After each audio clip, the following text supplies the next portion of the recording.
Je vais commencer, Inch'Allah.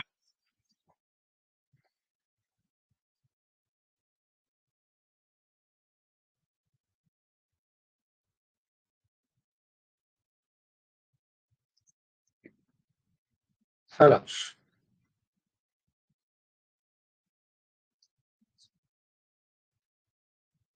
Voilà. Bismillah, alhamdulillah, wa sallallahu wa sallam ala sayyidina wa maulana Muhammad wa ala alihi wa ashabihi wa tabi'ina lahum bi ihsanin ila yawmiddin.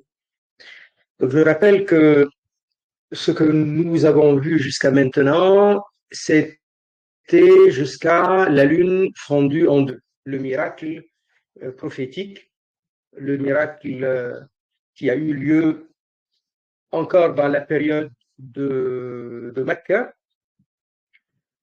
comme l'Isra ou al-Mi'raj, comme le voyage nocturne donc, et la question de à quel moment la lune a été fondue en deux pour le prophète alayhi salatu wassalam, il y a quelques divergences. Le plus probable, c'est comme on le sait d'après un hadith qui est dans Sahih al-Bukhari, que Sayyida Aisha radiallahu anha, elle a dit que les versets de Surat Al-Qamar, la lune, Tarabat as-sa'atu wa inshaqa al-qamar, donc l'heure du jour dernier s'est approchée, donc c'est maintenant près, et la lune a été fondue en deux. Elle dit que j'étais gamine, j'étais jeune enfant, je jouais encore avec les poupées quand c'est arrivé. Et on sait que donc c'était dans la période de un an ou 2 ans avant l'émigration à Médine, dans cette période-là. En tout cas, c'est dans les dernières années de la période mécoise. Je rappelle, à juste titre, qu'un Nabi alayhi salatu wassalam, il a eu la révélation la première fois, lui annonçant qu'il est Nabi, qu'il est prophète, c'est à l'âge de 40 ans, il était à Mecca al-Mukarrama, et puis après, il est resté à Mecca pendant 13 ans. 10 ans depuis le début de la Bi'asa, ça veut dire l'envoi, le début de la mission prophétique. Al-Bi'asa, ça veut dire il a été envoyé en tant que prophète, alayhi salatu wassalam. Ça, c'était 10 ans après, donc quand il avait 50 ans, c'était cette date-là où le prophète alayhi salatu wassalam était sorti de l'embargo qui avait duré 3 ans. L'embargo, ils étaient confinés, ils ne pouvaient pas avoir de relations commerciales ou quoi que ce soit d'autre avec le restant des Quraysh. Ils se trouvaient dans ce qu'on appelle le Sha'b de Abu Talib. Le Sha'b, je rappelle que c'est le passage entre deux montagnes. C'était un quartier où habitait Abu Talib, l'oncle paternel du prophète alayhi salatu wassalam. Donc les musulmans, mais aussi les Banu Hashim et les Banu Muttalib, donc le clan des Hashimi, qui est le clan du prophète alayhi salatu wassalam, et le clan des Muttalibi, qui est le clan cousin, comme ils étaient tous d'accord à protéger le prophète alayhi salatu wassalam, et beaucoup d'entre eux étaient des mécréants, mais ils ne voulaient pas laisser les mécréants toucher au prophète alayhi salatu wassalam, ou lui faire du mal, ou lui parler mal. Donc, les autres Quraysh, ils avaient décidé de les boycotter, et ça a duré 3 ans. Donc, à l'âge de 50 ans, 10 ans donc après le début de la mission prophétique, donc 10 ans après le début de la Bi'asa, le prophète alayhi salatu wassalam a été délivré avec les Hashimi, les Muttalibi de ce boycott, de cet embargo. Et donc, de nouveau, il retrouve sa liberté d'action. Voilà. Mais quand même, au cours de cette année, il va y avoir le décès d'Abu Talib, qui était le grands dignitaires des Banu Hashim et qui arrivait, de par sa prestance, de par son importance, son leadership parmi les Hashimi et parmi les Muttalibi, lorsqu'il ordonnait, lorsqu'il disait on va protéger notre enfant Muhammad alayhi salatu salam, de tout le monde des Hashimi et des Muttalibi, il l'écoutait. Mais voilà, le vieux Abu Talib est mort. Il n'était pas, malheureusement pour lui, il ne s'était pas converti à l'islam. Et peu de temps après, Sayyida Khadija, l'épouse de Rasulullah alayhi salatu salam, et à cette époque, il n'était marié qu'à elle. Il n'avait pas d'autres épouses. Elle est décédée, elle également. Tout ça, c'est au cours de l'année 10, depuis le début de la Ba'sa. Donc, suite à cela, la même année, donc elle, Sayyida Khadija, est décédée pendant Ramadan. Et ça, c'est après Abu Talib, 3 mois à peu près après Abu Talib. Et Shawwal, juste après, le mois de Ramadan, le mois du décès de Sayyida Khadija radiallahu anha. Et le prophète alayhi salatu salam, pendant le mois de Shawwal, il y a eu 3 événements importants. Deux événements qui sont importants pour nous, malgré tout, mais c'est de la vie personnelle du prophète alayhi salatu salam. Il s'est remarié. Il s'est marié avec Sayyida Saouda bint Zama'a.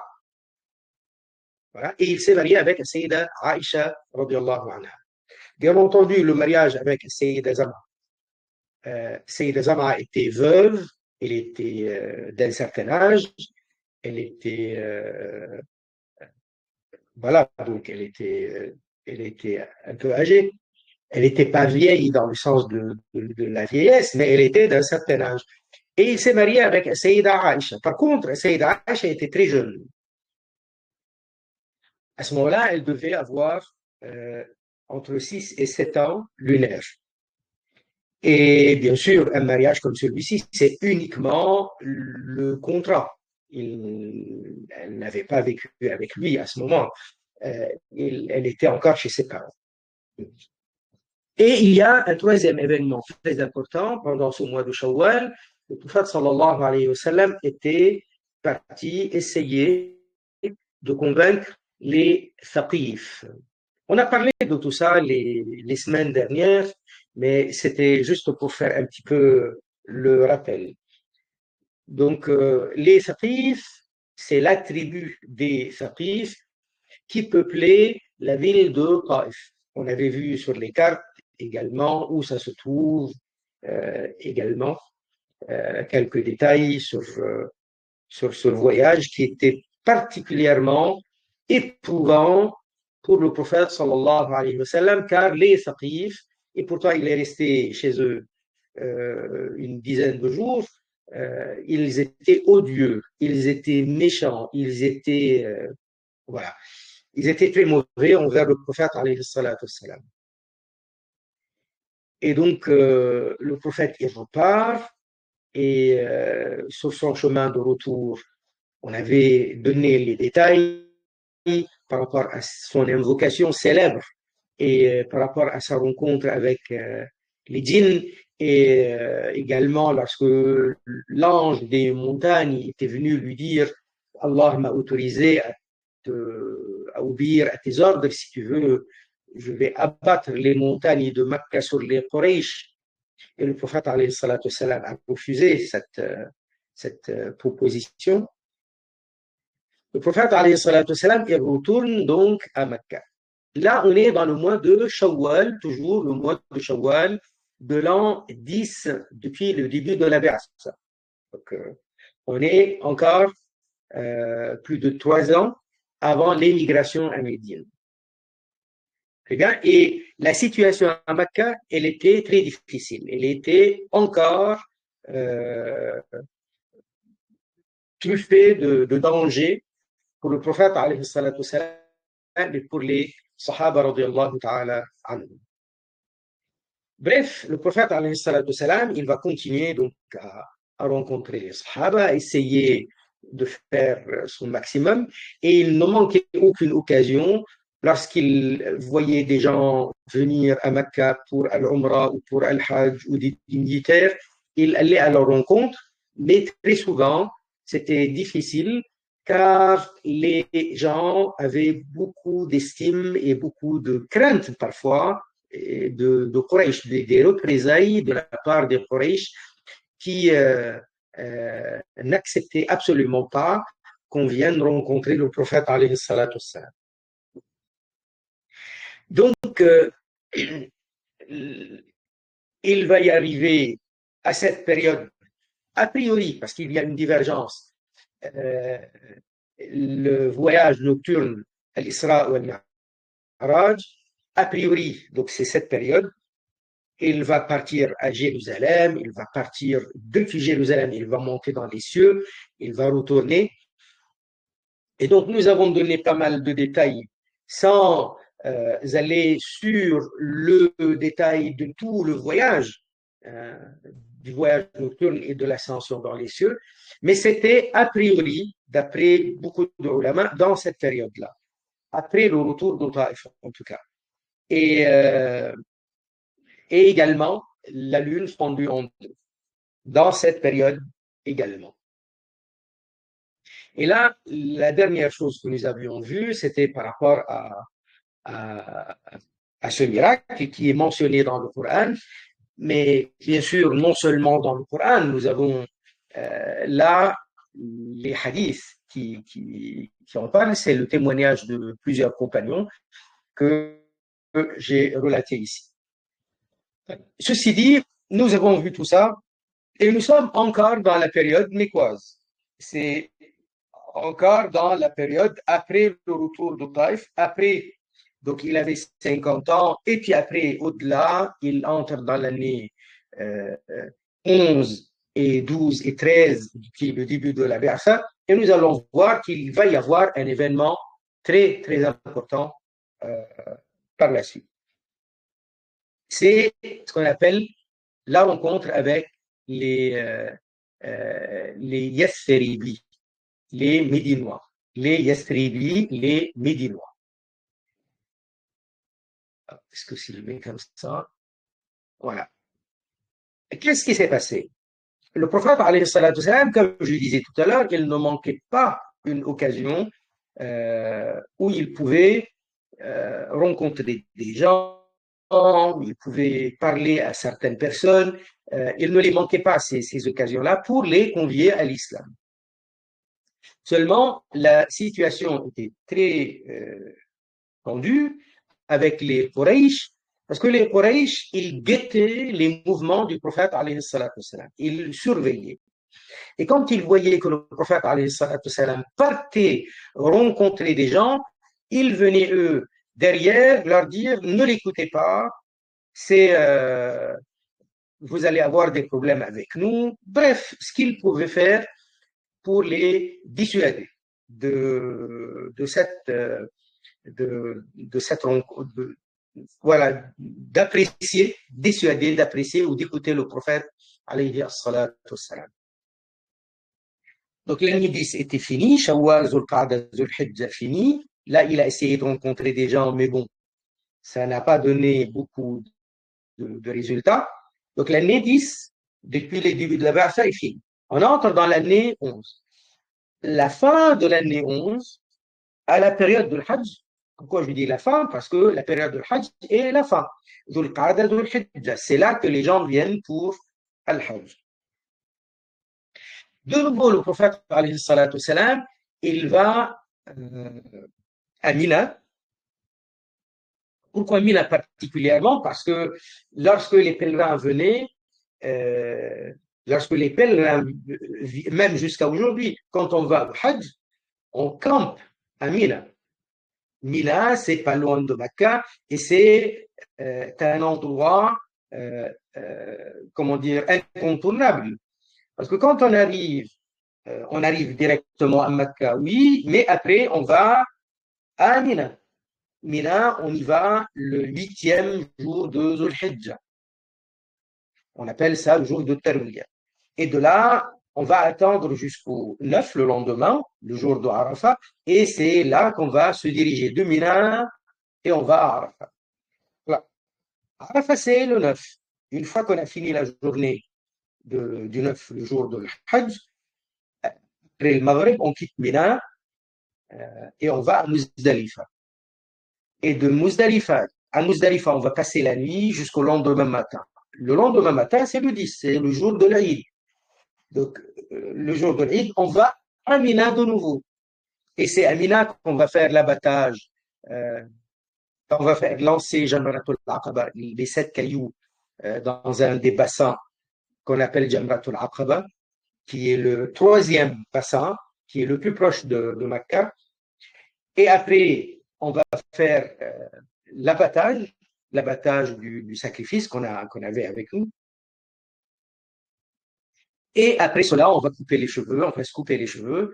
Et puis après, Mina, donc, après avoir fini tout ça à Mina, on va partir à Mecca pour faire le tawaf. Tawaf al-Ifada, qui est le tawaf pilier du pèlerinage. Suite à cela, on va faire aussi un sa'i entre As-Safa et Al-Marwa. Et encore de nouveau, on va repartir à Mina. Vous voyez, Mina, on va y passer 1, 2 nuits ou 3 nuits. Et chaque jour, on va aller lancer les 3 jamarat, c'est-à-dire les 3 bassins, petite, moyenne et grande. On va lancer à chaque fois 7 cailloux. Donc, le passage à Mina, il est incontournable. On voit bien qu'on y va le 8, puis après, on y revient le 10. Et puis après, on va revenir la nuit, la veille du 11, 12 et 13 de Zulhijjah. Donc le prophète, alayhi salatu salam, il allait à Mina, là où il y a les groupements de tentes, parce que les gens, ils venaient de telle tribu, de tel coin, de tel endroit, de telle ville, et ils se retrouvent ensemble. Et alors, il essaye de les rencontrer. L'année 11, depuis le début de la Ba'sa, à compter depuis le début de la Ba'sa, la rencontre a été faite avec 6 hommes de Yathrib. Yathrib, c'est l'ancien nom de Médine. On l'appelait Yathrib. Jusque-là, on ne l'appelait pas Médine. On l'a appelé Médine lorsque le prophète, alayhi salatu salam, s'y était rendu pour s'y établir et dans le voyage de l'immigration, et il s'y est installé. Depuis, le prophète, alayhi salatu salam, il est donc le principal personnage de cette ville. Alors, on l'a appelé Madinatun Nabi, la ville du prophète. Et depuis, donc, la transformation en français, on dit Médine. Mais Al-Madina, Al-Madina Al-Munawwara, Madinatun Nabi, alayhi salatu salam, et on l'appelle Taïba et Taba. Tout ça, c'est en référence à l'arrivée du prophète sallallahu alayhi wa sallam. Donc, il va rencontrer 6 hommes de Yathrib. Il va leur parler. Il va se rendre compte qu'ils sont des Khazraj et certains d'entre eux sont de Banu Najjar, le clan des Najjar de Yathrib. Et le clan des Najjar, c'est un clan qui a un lien de parenté avec le prophète alayhi salatu wassalam. Car son arrière-grand-mère, la mère d'Abdul Muttalib, le grand-père du prophète, alayhi salatu wassalam. La mère de Abdul Muttalib, donc l'arrière-grand-mère du prophète, alayhi salatu wassalam, était des Banu Najjar de Yathrib, de ce qu'on appelle les Khazraj de Yathrib. Et le prophète, alayhi salatu wassalam, il s'était rendu avec sa mère, Sayyida Amina, quand il avait 6 ans, 7 ans. Il était parti avec sa mère, Sayyida Amina, pour rendre visite à cette famille qui est la famille de son arrière-grand-mère. Et de retour de ce voyage, le prophète, alayhi salatu wassalam, à mi-chemin entre Médine, donc Yathrib et Makkah, il avait perdu sa mère, elle est décédée en chemin. Donc, à un endroit qui s'appelle euh, euh, Allahumma salli ala Sayyidina Muhammad. Donc, c'est pas loin de Juhfa. Comment? Pas loin de là où il y a actuellement le miqat qu'on appelle Al-Juhfa. Al-Juhfa, c'est un miqat, c'est parmi les miqats quand on va partir en ihram dans Mecca. Mais la ville elle-même, là où elle n'est pas dans la ville, elle est dans la campagne, dans un endroit montagneux à côté de Al-Abwa. Donc ça, euh, donc le prophète alayhi salatu salam, était déjà parti là-bas. Et son père, Abdullah, avant sa naissance, il était parti en voyage pour faire du commerce. Et sur son chemin de retour à Mecca, il a fait halte à Yathrib et il était gravement malade et il est décédé là-bas et il est enterré là-bas, toujours dans le quartier des Banu al-Najjar. Donc il rencontre 6 hommes de Yathrib, parmi eux certains des Banu al-Najjar, et il va se présenter, il leur dit, moi, voilà, il décrit de son identité, moi, Muhammad bin Abdullah bin Abdul Muttalib, Allah Ta'ala m'a envoyé prophète, et donc vous devez adhérer à l'islam, à la croyance en La ilaha illallah Muhammadur Rasulullah sallallahu alayhi wa sallam, m'écouter, etc. Et ils ont accepté, ce qui est, ce qui est une particularité de ces 6 hommes. Ils ont accepté, ils ont adhéré à la fin. Parmi eux, il y avait Sayyiduna Abu Ayyub al-Ansari, radiallahu ta'ala.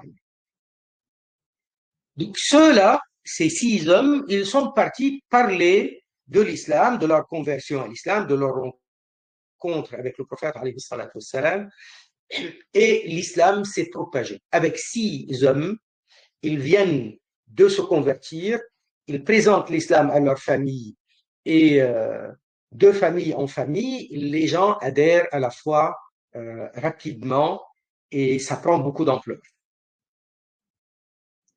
Il y a une chose qui est particulière pour les Yathribis. Je ne parle pas de leur qualité, je parle d'une circonstance qui est quand même intéressante, qui est intéressante à ajouter à notre information.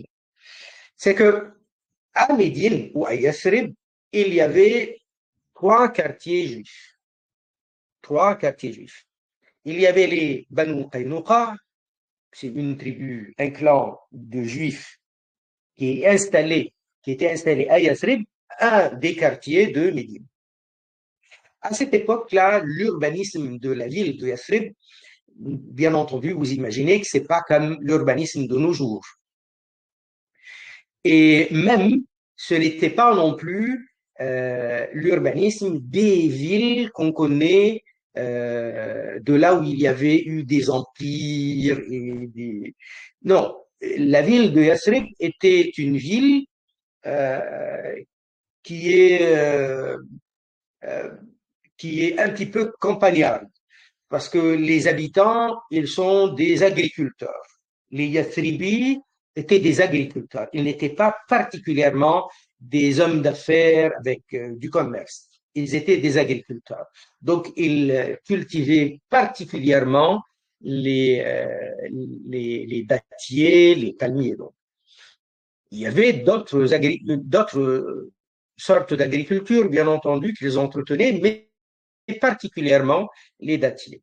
Et donc, ils habitaient dans des quartiers. Les quartiers représentaient des grandes familles, des clans.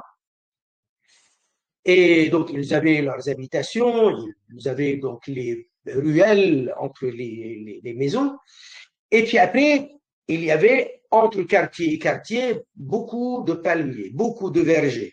Et il y avait des petits chemins, des sentiers reliant donc les quartiers. C'était pas les villes où il y a des ruelles ou avec des pierres. C'est pas dans ce genre-là. Au milieu des maisons, oui, peut-être ils le faisaient, mais c'était pas c'était pas une seule ville unique, unifiée, si vous voulez, avec un urbanisme développé. C'était une ville, c'était une ville avec beaucoup de quartiers, il y avait beaucoup de monde, mais c'était comme ça, comme je vous ai décrit. Comme c'est une ville un peu campagnarde, donc il y a beaucoup d'agriculture tout autour des quartiers. Donc, il y avait le clan des Banu Qaynuqa, des Juifs. Il y avait les Banu al-Nadir, des Juifs. Il y avait les Banu Qurayza, des Juifs. Tout ça, c'est en plein, comment dire, milieu des autres habitants qui sont des clans arabes. Les Arabes de Yathrib sont un peu comme les Arabes de la région de Hijaz, des idolâtres. Des idolâtres, majoritairement idolâtres, mais presque tous idolâtres. À quelques personnes exceptionnelles qui n'étaient pas idolâtres. Mais les tribus, le peuple, les clans étaient des idolâtres. Les Juifs, ils se considèrent monothéistes. Jusqu'à aujourd'hui, ils se considèrent monothéistes. Euh, donc pour eux, le monothéisme est de rigueur, l'adoration des idoles et de la mécréance menant en enfer. Et donc, il y avait de parmi les rabbins et de parmi les juifs de Yathrib, des gens qui disaient à leurs amis arabes, bientôt c'est l'arrivée du prophète de la fin des temps. Et le prophète de la fin des temps, il va avoir la victoire sur les idolâtres. Et il leur disait, nous allons certainement être de son côté. Et si il est question de vous faire la guerre, on vous fera la guerre.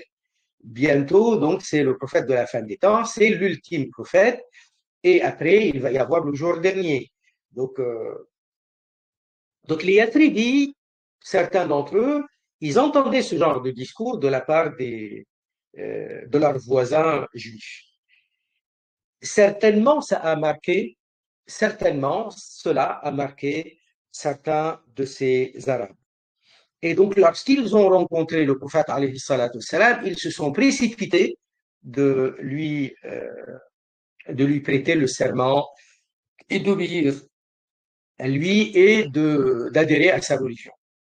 Ça, c'est quand même intéressant à dire. Il y a certains sahaba de Yathrib, des Médinois, des Ansar, qui disaient ça, qui rapportaient que les rabbins leur disaient cela. Et que lorsque le prophète alayhi salatu salam est effectivement venu, euh, il est apparu, il est venu carrément à Médine, ils sont revenus voir les Juifs pour leur dire, eh ben, ce que vous nous disiez il y a quelques années, il n'y a pas longtemps, eh ben, le voilà, le prophète. Il disait, non, non, non, ça peut pas être lui. Parce que quand l'orgueil est, est comment dire, il est, il n'est pas stoppé par nous, il n'est pas débarrassé par nous, euh, par nous-mêmes, il va nous aveugler. Donc, le même orgueil qui avait aveuglé Satan, alors qu'il connaît bien la vérité, il savait parfaitement qu'il devait se prosterner pour Adam et obéir à l'ordre d'Allah Azza wa Jal, mais l'orgueil était plus fort.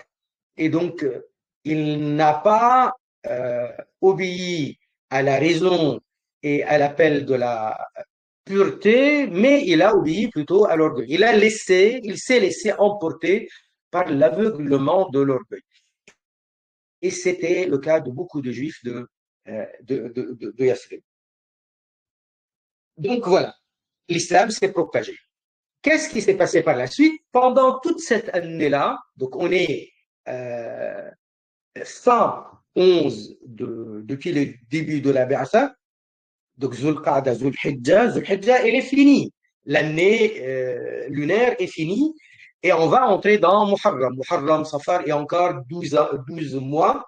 Euh, Pendant les 12 mois, il y a l'islam qui, euh, qui se propageait rapidement parmi les Yathribis. Et certains d'entre eux, quand ils pouvaient, parce que c'est quand même un long voyage, ils venaient de Yathrib jusqu'à Mecca pour rencontrer le prophète alayhi salatu wassalam. Il y a eu quelques cas. Et en attendant, la rencontre avec les Yathribis de nouveau à l'occasion de Hajj. Et cette fois-ci, ils étaient plus. Ils étaient 12 à venir et c'était 12 hommes.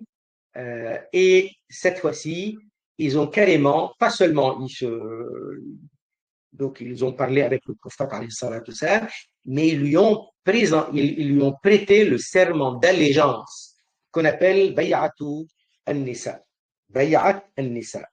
La bay'a des femmes. Ils étaient 12 hommes, il n'y avait pas de femmes avec, mais ils lui ont prêté le serment qui est appelé dans les livres de Sira la bay'a des femmes. Pourquoi on l'appelle la bay'a des femmes?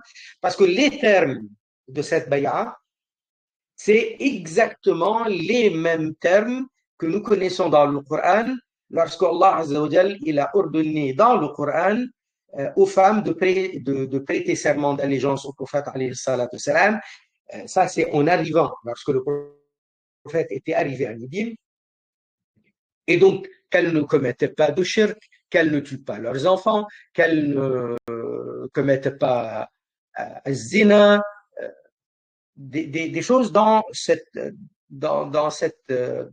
cet ordre-là. Donc on a appelé ça Bay'atul Nisa. Et on l'a appelé aussi Bay'atul Nisa parce que dans les termes de ce serment d'allégeance, il n'y a rien de guerrier, si vous voulez.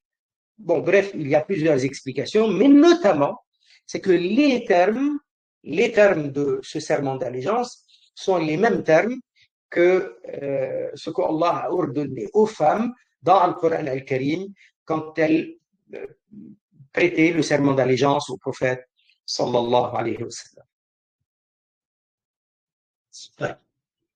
Donc, un serment d'allégeance carré.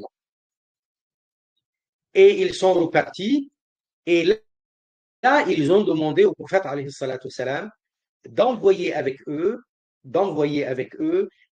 quelqu'un de Mecca, quelqu'un des compagnons de Mecca pour leur apprendre le Coran et pour propulser, pour donner un coup comment dire, euh, une force encore, un coup de pouce, ou même plus qu'un coup de pouce, à la da'wa, donc à la propagation de l'appel à l'islam dans Yathrib. Et il avait envoyé avec eux Sayyiduna Mus'ab bin Umayr, voilà, une impulsion. Donc, avec eux, donc, le prophète, alayhi salatu salam, il a envoyé avec eux Sayyiduna Mus'ab bin Umayr. Mus'ab bin Umayr, celui-ci, était un jeune de Quraysh. Et le prophète, alayhi salatu salam, il témoigne de sa qualité. Il a dit, de tous les Quraysh, le jeune qu'on voyait le plus choyé par ses parents, le plus, comment dire, à qui les parents donnent tout et lui font plaisir, lui achètent ce qu'il veut, ils l'habillaient joliment, ils le parfumaient merveilleusement. Donc le jeune, par excellence, d'une bonne famille, qui est choyé, qui est dorloté, et qui est d'ailleurs parmi les familles riches, et donc un peu comme ce qu'on appelle dans l'expression, ce qu'on dit dans l'expression française, il est né avec une cuillère d'argent dans la bouche. L'expression dire qu'il a toujours été choyé, dorloté, voilà. Il y avait Mus'ab bin Umayr. Et ce Mus'ab bin Umayr, il s'est converti à l'islam. Sa mère était très fâchée. Elle a tout fait pour l'en dissuader, mais il n'écoutait pas.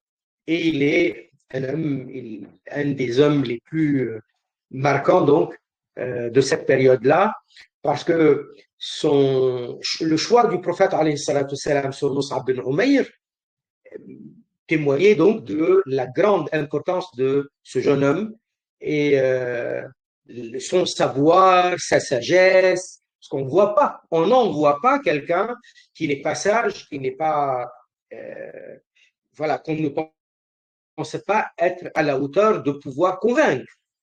De part, il va convaincre, non pas parce qu'il va faire des débats, c'est surtout parce qu'il est capable d'attirer les gens. Et il attire parce qu'il a le savoir, il a la compétence et il est quand même efficace de par son comportement, de par ses choix et sa sagesse.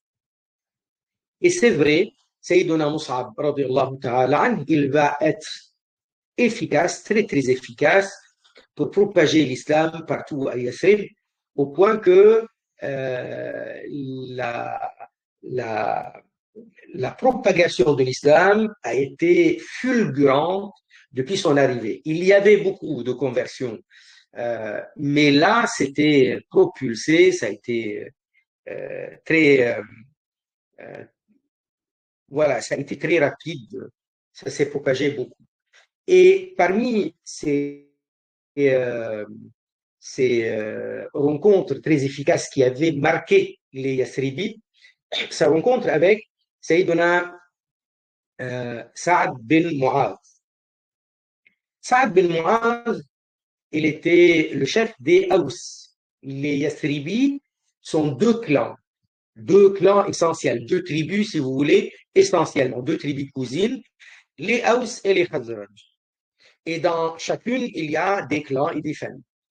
Saad bin Mu'adh, il se trouve le chef des Aws, le plus respecté des Aws. Donc, lorsque celui-ci se convertit à l'islam, il va en parler autour de lui, il va envoyer un message à sa mère pour lui dire je te parlerai plus si tu te convertis pas à l'islam. Il envoie un message à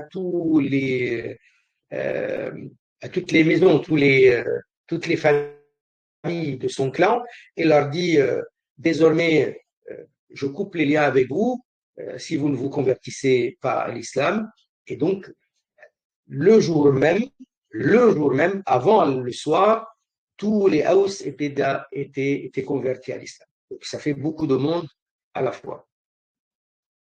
Donc voilà, on est à la fin de l'année, cette fois-ci 12, depuis le début de la Bersa. Et ceux qui ont prêté le serment d'allégeance, il y avait donc 12 hommes, pas plus. Et voilà, donc on entre dans la période de l'année 13, depuis le début de la Bersa. Et parmi eux, il y avait Mus'ab ibn Umayr, comme on a dit. Et donc là, à la fin de cette année, de nouveau, à l'occasion de Hajj, ils reviennent. Et cette fois-ci, ils étaient 73 hommes et 2 dames. Les 2 dames, Nasiba bint Ka'b, Umara, et Asma bint Amr, Mani'a. Voilà. Et ceux-là, donc, ils vont prêter serment d'allégeance au prophète. Le prophète, alayhi salatu salam, à cette occasion, il était venu et avec lui, il y avait Al-Abbas, son oncle Al-Abbas. Et Al-Abbas, certains disent il était musulman, mais il cachait sa foi. Certains disent il n'était pas encore vraiment converti, mais bon, a priori, si, parce qu'il était là auprès du prophète alayhi salatu salam pour le soutenir. Et le prophète alayhi salatu salam, il parle avec eux, il parle avec lui, et c'est là qu'ils lui disent Ya Rasulallah, si pourquoi tu ne viens pas? Ils lui font la proposition, pourquoi tu ne viens pas chez nous? Chez nous, nous allons te protéger comme on protège nos familles. Et c'est là que le prophète, alayhi salatu salam, il leur a demandé de prêter un serment d'allégeance. Et cette fois-ci, on l'a appelé le serment le plus important, le deuxième serment de l'Aqaba. Il stipulait à protéger le prophète, alayhi salatu salam, les armes en main contre les ennemis. Mais les termes étaient si tu viens parmi nous, si tu restes chez nous, nous allons te protéger de la même manière qu'on protège nos familles. Et donc, il y a la question d'être à Médine, d'être dans cette ville parmi les Haus et les Khazraj. Et le prophète, alayhi salatu salam, suite à cela, il reçoit l'ordre d'Allah Azza wa Jal que l'émigration désormais à Yathrib est obligatoire. L'objectif était premièrement de protéger les musulmans parce qu'à Mecca, la situation était tendue, difficile, dangereuse, pénible. Il y avait toujours des menaces de torture, d'assassinat à l'encontre des musulmans. Et même le prophète, alayhi salatu salam, il n'était pas en sécurité à Mecca. Donc l'ordre était de faire l'immigration dans un lieu sûr et d'échapper donc à cette situation dangereuse à Mecca, parmi les Quraysh. La deuxième raison était de se rassembler dans un endroit pour être plus forts. Ils sont plus nombreux, cohérents, en cohésion entre eux, prêtant main forte les uns aux autres, etc. Et également, le prophète, alayhi salatu salam, à cet endroit, il va donc exercer pleinement les lois pratiques de l'islam. C'est une terre d'islam. Et donc, on a déclenché, on a amorcé le départ pour Yathrib. Et donc, les Quraysh, ils ont vu que les musulmans partaient. Et donc, là, les Quraysh, ils cherchaient à les empêcher de partir. Ils ne voulaient pas les laisser partir. Alors, parce que parfois, c'est leurs enfants. Parce que parfois, c'était leurs neveux. Et donc, ils ne voulaient pas les laisser partir. La vie tribale, la société tribale, voilà, donc a quelques exigences de rester ensemble. Mais pas que ça. S'ils ne voulaient pas les laisser partir euh, loin de leur regard et de leur contrôle. Ils ne voulaient pas non plus qu'ils aillent conforter le prophète alayhi salatu salam et donner de la puissance et de la force à cette entité musulmane qui va être bâtie à Yathrib. Bien entendu, les Quraysh, ils ne voyaient pas l'avenir clairement, mais ils avaient dans leur pensée, donc ils avaient bien compris qu'ils vont échapper à leur contrôle. Et c'est leurs neveux, c'est leurs enfants, ils ne veulent pas les laisser partir. Mais quand même, les musulmans sont partis. Il y a eu quelques-uns qui n'ont pas osé partir, qui ne pouvaient pas, mais majoritairement, ils sont partis. Et le prophète, alayhi salatu salam, avait reporté quelques jours son départ à lui pour qu'il parte plus tranquillement et plus sereinement, certainement après le départ de pratiquement tous les musulmans de Quraysh. Il reste comme un guide, comme le leader, comme le commandant, il reste donc à l'arrière pour surveiller, pour contrôler ce qu'il peut contrôler de ses troupes.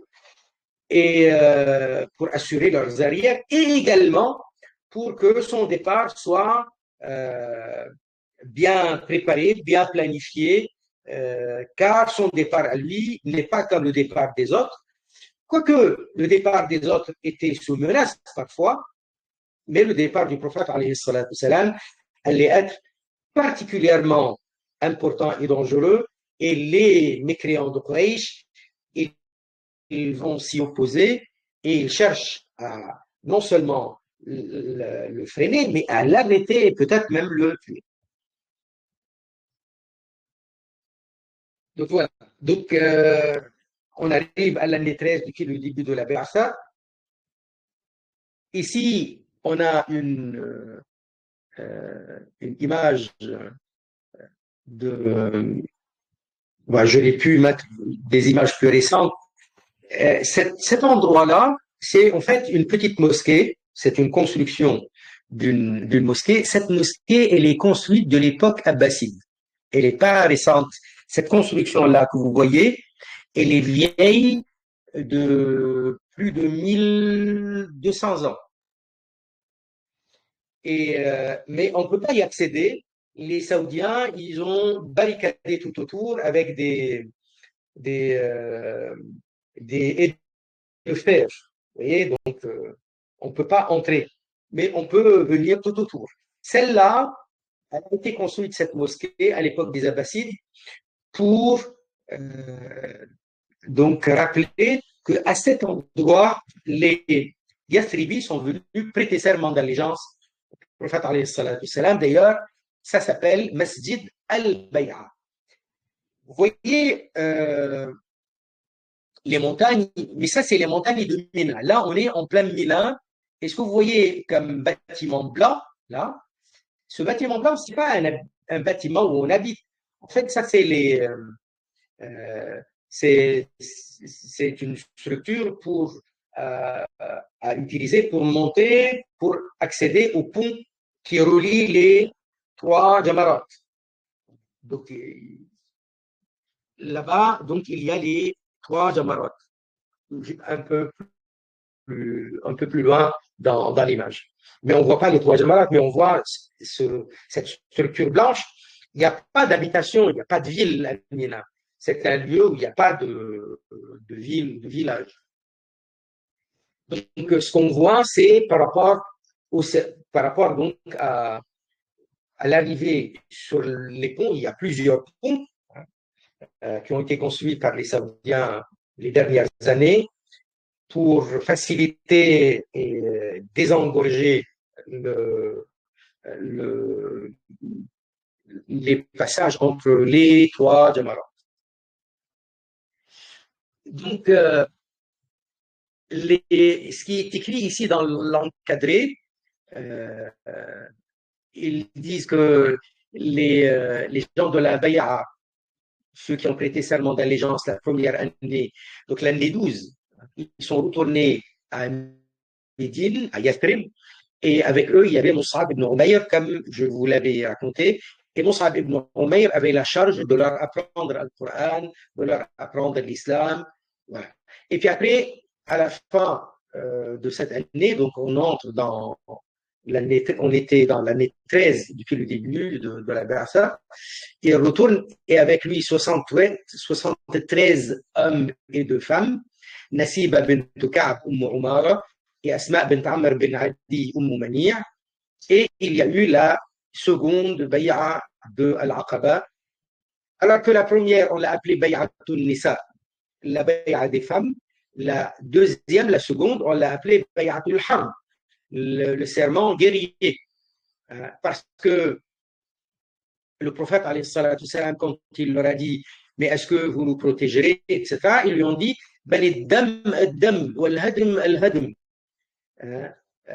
c'est lui, le prophète, qui a répondu comme ça. Ils lui ont dit, oui, ya Rasulallah, nous allons le faire, nous allons te protéger. Et eux, de leur côté, ils lui ont dit, et toi, ya Rasulallah, tu vas nous quitter après? Il a dit non, Adam, votre sang c'est comme le mien. Al-Hadm, Al-Hadm. Ça veut dire s'il y a destruction sur vous, c'est aussi sur moi. Autrement dit, mon engagement, il s'entremêle avec le vôtre. Et ce qui concerne ma sécurité personnelle, ça fait partie de la vôtre. Et il leur a dit, Ana minkum wa antum minni. Moi, je suis un des vôtres. Et vous êtes de moi. Moi de vous et vous de moi. Uharibu man harabtum. Je ferai la guerre à qui vous ferez la guerre. Wa usalimu man salamtum. Et je ferai la paix à qui vous ferez la paix. Ça, c'est la réponse du prophète, alayhi salatu salam, lorsque eux, ils lui ont prêté le serment d'allégeance, promettant de le protéger, s'engageant à le protéger, et ils lui ont posé la question, et tu vas nous laisser, ya Rasulallah? Et il leur a répondu comme ça. Et le premier, ou parmi les premiers à, à attraper la main du prophète salam, pour le serment d'allégeance, il y avait As'ad bin Zurara, Abu Haytham ibn Tayhan, Al-Bara bin Ma'rour. Ça, c'est les trois premiers, et puis après le reste. Et le prophète sallallahu alayhi wa sallam, il avait demandé ce jour-là de choisir, de sélectionner, d'élire, si vous voulez, 12 représentants. C'est celui qui est muntaqab, c'est-à-dire celui qui est élu, qui est choisi, sélectionné. 12, afin qu'il soit représentant et qu'il soit, comment dire, pas seulement représentant, qu'il ait donc la responsabilité concernant son. Parce qu'il y a plusieurs clans, des tribus de Yasrib. Et donc, il choisissait, sélectionnait et 12 représentants. Chacun de ces représentants, il va avoir un rôle de responsable par rapport à son clan. Et donc, ils avaient ce jour-là donc sélectionné, élu 9 Khazraji et 3 Aus. Ça se comprend parce que les Khazraji, ils sont très nombreux, et les Aus, ils sont les moins nombreux. Et donc, ils retournent à Yasrib. Et là, on est la fin de l'année 13, hein, depuis le début de la Barça. La fin de l'année 13, depuis le début de la Barça. Et l'émigration va s'enclencher. Et ils vont partir les uns après les autres, les Quraysh, les musulmans de Mecca. Et certains, ils partent en cachette, certains partaient en cachette, et d'autres au grand jour, comme Sayyidina Omar, radiallahu ta'ala. Et le prophète, il allait les rejoindre un peu plus tard, mais c'était pas tout de suite, parce qu'il va laisser s'écouler le mois de Muharram, le mois de Safar, et puis après, Rabi al-Awwal, il va les rejoindre. Et il va arriver, a priori, le 12 Rabi al-Awwal, comme le jour de sa naissance, alayhi as-salatu wassalam. Voilà. Et donc là, on a un résumé, un tableau résumé par rapport aux deux bay'as. La bay'a à la fin de l'année 12 et la bay'a à la fin de l'année 13. Donc la première bay'a, la bay'a des femmes, c'est donc à l'occasion du Hajj de l'année 12, puis le début de la Ba'sa, ce qui correspond en grégorien à l'année 621. 621. Et il y avait 12 hommes, aucune femme, 2 Aous et 10 parmi les Khazraj. Et là, on a le hadith qui parle de cela. Quels sont les termes de cette bay'a? D'après Sayyiduna Ubad ibn Samit qui était présent, il a dit: nous avons prêté serment d'allégeance à Rasulullah sallallahu alayhi wa sallam à la sam'i wa ta'a.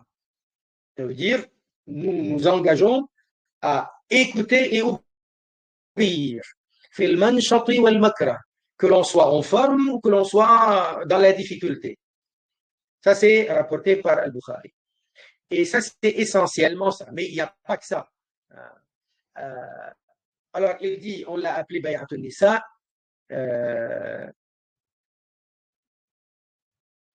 Voilà. Lui, il écarte comment dire, la raison que j'ai énoncée, qu'on l'appelle Bay'atul Nisa, parce que c'est comme exactement la Bay'a des femmes. Lui, il n'est pas d'accord avec ça. Mais en fait, il y a beaucoup d'historiens, ils disent on l'a appelé Bay'atul Nisa par rapport à cela. Lui, il n'est pas d'accord avec d'autres écrivains. Ils sont. Bon, bref, en tout cas, c'est la raison de pourquoi on l'a appelé Bay'atul Nisa. C'est pas le plus important. La deuxième bay'a, ou la seconde, c'est à la fin de l'année 13. donc l'année 622 en grégorien. Ils étaient 73 en tout, hommes et 2 femmes, et il y a eu les Nuqaba, les 12, les élus. Hein. Et donc, les termes de cette bay'a, écouter et obéir dans l'aisance quand on est en forme ou quand on est dans la difficulté, dépenser pour la cause du prophète, salam, que l'on soit dans la difficulté ou que l'on soit dans l'aisance, ordonner le bien et interdire le mal, et blâmer le mal, que vous soyez prêts, donc toujours